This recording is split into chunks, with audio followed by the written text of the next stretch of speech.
Paano kaya kung tuluyan nang mawala yung mga traditional jeep? Anong opinion niyo sa PUV modernization? Agree ba kayo o disagree? Madami maapekto ng mga jeep drivers. Siyempre masama para sa amin. 50-50 ako kung agree ako or hindi. Maraming hindi nakaka-afford sa mga pagko-consolidate tsaka pagbili ng Milyon ang halaga. PUV modernization, nakakatulong siya sa pollution. Tapos, malaki din naman yung tulong nun kasi sa kalikasan natin. Para po! Hindi ako agree. Madaming drivers and operators yung maapektuhan. Kami mga driver, kawawa. Bayad po, pakiabot! Wala naman kami pag-inito talaga nila yun. Yung hanap buhay nila, Wawalang kami ng buhay. mas lalong maghihirap ng mga tao. Sana rin kaming pinatay. Paano nga ba kung matuloy ang PUV modernization?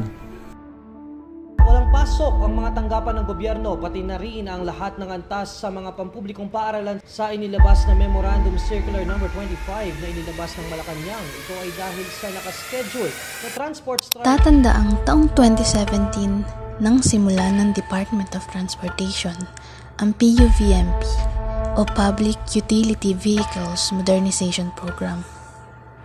Maraming tsuper at operator ang tumutol dito sapagkat masyadong mahal ang modern jeepneys na maaaring umabot sa 2.8 million pesos.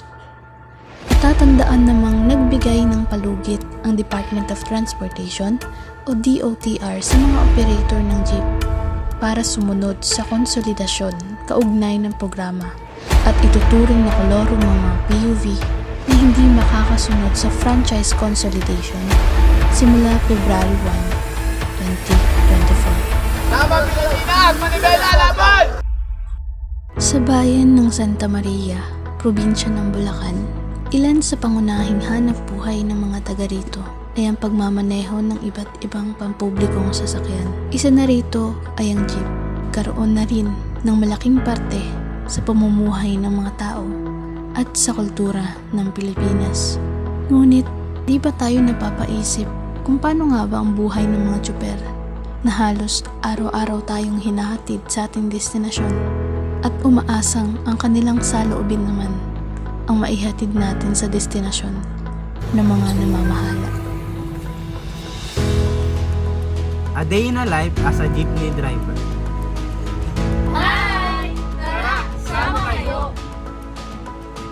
Ayon sa aming mga nakapanayam na mga tsuper, ilan sa mga ordinaryong gawain na kanilang nakagawian araw-araw bago sila mamasada ay ang pagtimpla ng kape na sumisimbolo ng bagong umaga at pag-asa. Para sa kanila, tinitiyak din nila na nasa maayos na kondisyon ang kanilang sasakyang minamaneho para sa seguridad ng kanilang sarili at mga pasahero. Ngunit papaano na sila ngayon kung bilang na lang ang mga araw na maaari silang mamasada? Ano na ang mangyayari sa pamilya na umaasa sa kanila? At paano nila tatalikuran ang hanap buhay na siyang nagtaguyod sa kanilang pamilya?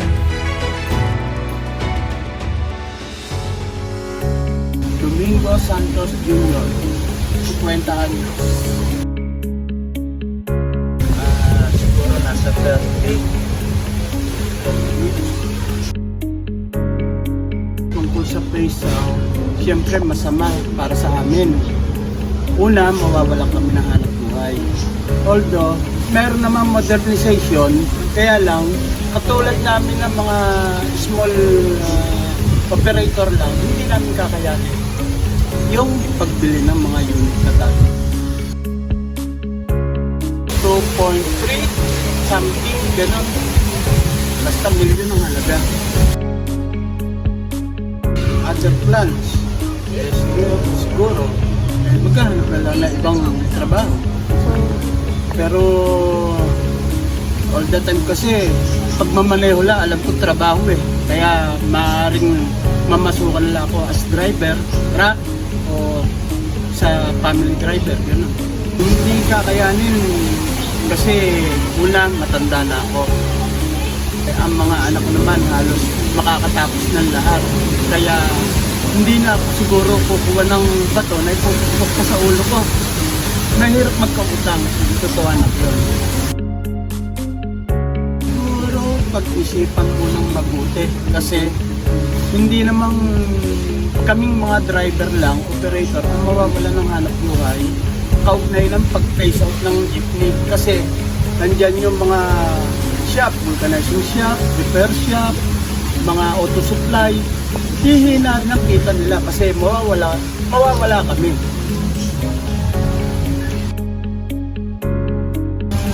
Sa mga kapwa ko driver na mawawala ng hanap buhay, siguro ang choice nila humanap nila ng ibang hanap buhay at yun naman kayang mag-avail ng mga daming sasakyan, good luck na lang sa kanila.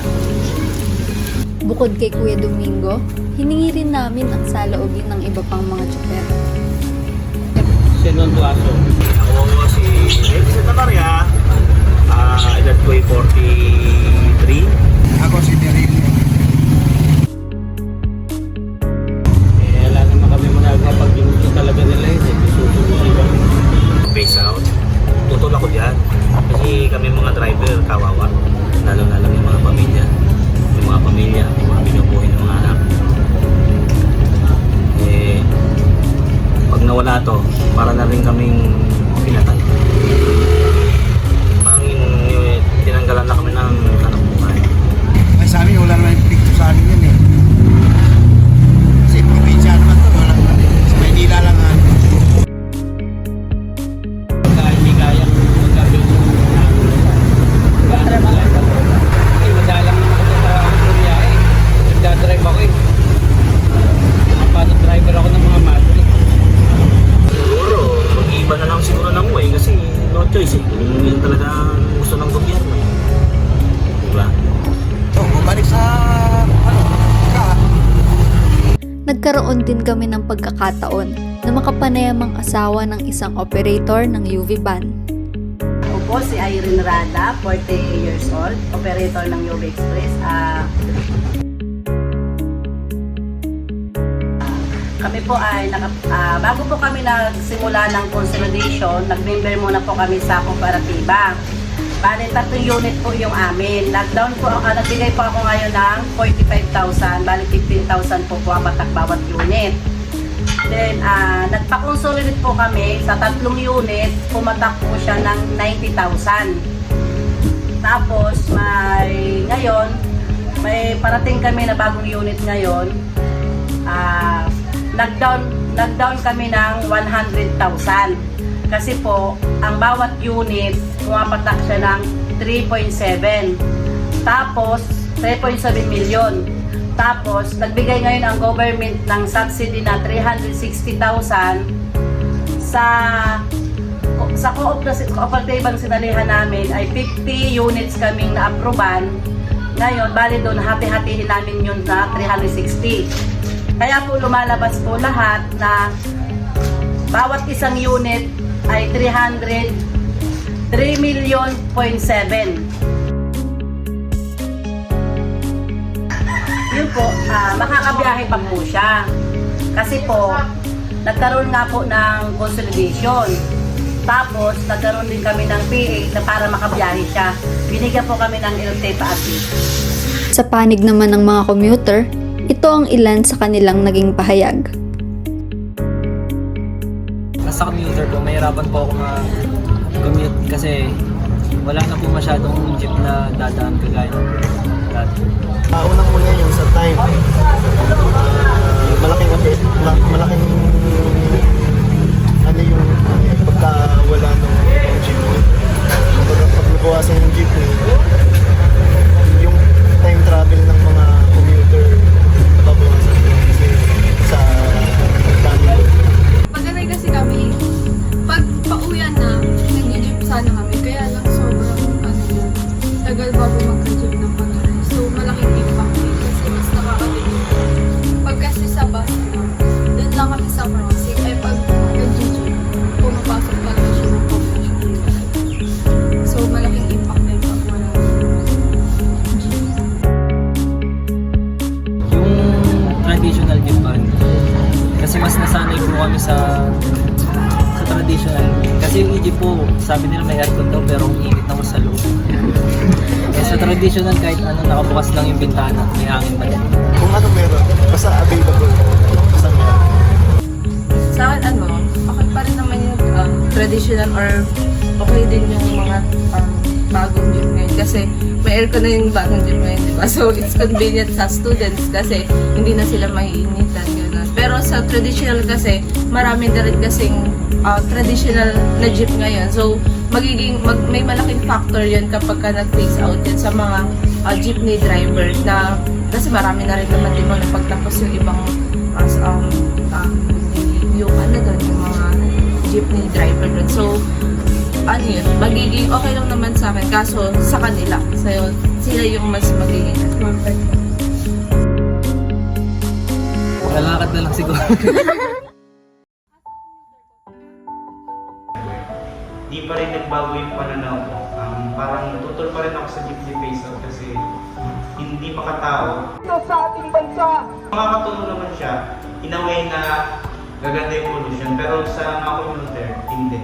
As a student na commuter, para sa akin, hindi pa rin talaga wag. Kasi yung 11 pesos na pamasahe sa jeep ay naman sa pag-traditional, pero dodoble yun kapag na-modernize na. Or baka tumriple pa, kaya hindi talaga ako agree dahil wala naman akong stable na income. Kaya marami din maapektuhan, hindi lang yung commuter, hindi lang yung mga drivers, maraming maapektuhan din sa modernization. Ako naman, habang nag-i-interview tayo, na-realize ko na ang hirap pa ng maging isang interviewer. Lalo na kung nakapili ka ng araw, tapos ang hirap maghanap ng mga jeepney drivers na interview sila. Yung iba kasi, di ba, hirap tayo makiusapan. Yung iba ayaw nila magpa-interview. Pero baka tayo ba na-encounter na sabi, baka daw maano siya ng terorista. Ayun. At saka sa mga panahon nila ng mga jeepney driver, na-realize ko na talagang hindi ako agree sa PUV modernization. Kasi nga marami yung jeepney drivers na hindi afford yung lututan. Ako naman din yung isang anak ng operator ni PUV. Nung nalaman ko kung gano'n kamahal at talaga yung naging gastos para makapatuloy yung business namin. Siyempre, nagtado kami dahil kailangan natin mag-tipid. Siyempre, pumayot pa lalo para ma-afford namin yung sasakyan na hinihingi. And hindi pa rin ako agree kasi isa lang yung malalabas namin unit kasi sa sobrang mahal nito. Hihina pa lang yung kita namin dahil sa dating 3 yung bumabiyahe, ngayon isa na lang yung makakabiyahe. Pero sabi naman, dahil nakapag-consolidate, yung 2 unit is babiyahe pa rin. Pero walang kasiguraduhan kung hanggang kailan babiyahe yung 2 unit. Pero yung isang unit is sigurado na dahil yung konti. Ako, ang na-realize ko sa kabuuan, may mga bagay talaga na basura na para sa iba, pero mahalaga pa rin sa iba pa. Hindi naman natin maiiwasan itong modernization na to. Pero ang kaya lang nating iwasan is yung hindi pagiging makatao.